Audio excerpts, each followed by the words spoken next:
Hi class, I'm Professor Steele. Today we are going to look at a thinking problem using our inverse trigonometric functions. Here's the scenario we've been given.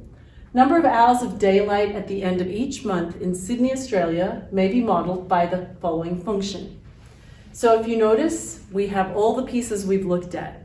We've got our amplitude, we've got our B value that helps us with the period, we have a horizontal shift, we have a vertical shift. What we've been asked in this particular case is, what would h of t equal 13 mean? Recall, if it equals a value, what have we been given? The output. And what was the output representing here? Think, t is representing the month, h is representing the number of daylight hours.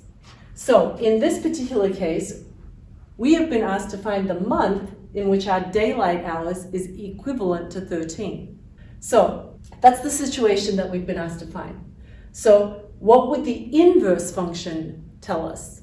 Well, if h is now our input, so we've been given the number of daylight hours, we want to find an inverse function that gives the daylight hours and helps us find the month that occurs.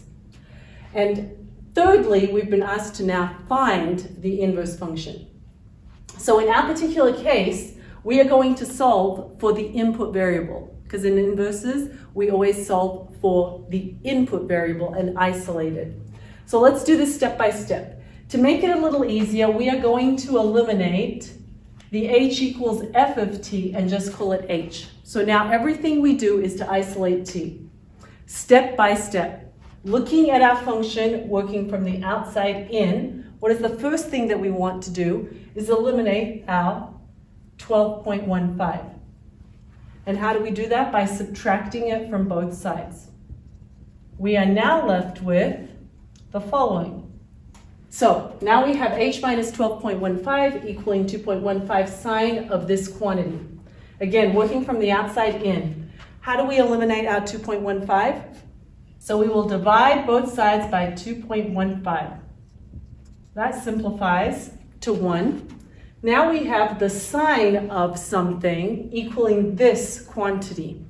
Recall in our last video, to undo a sine function, we will take the inverse, just like we undo anything by operating an inverse. We will inverse sine both sides so that we are left with inverse sine of the quantity h minus 12.15 over 2.15 is equal to 2 pi over 365 quantity times quantity t minus 80. We're still not done. Now that we have this side equaling 2 pi over 365 times t minus 80, how do we eliminate 2 pi over 365? By multiplying by the reciprocal, which would be the same as dividing by 2 pi over 365. So everything simplifies to 1 outside the parentheses. We are still left with t minus 80. How do we eliminate or isolate that t?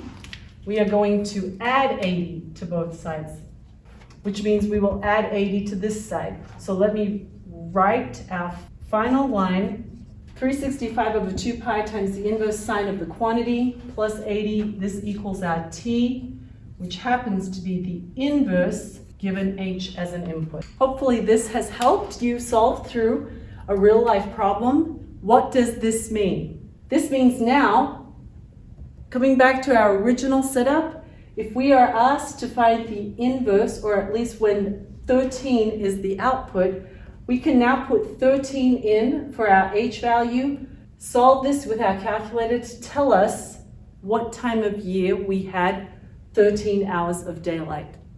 I hope this has helped. Thanks for watching, and don't forget to like and subscribe to EdVantage. See you soon.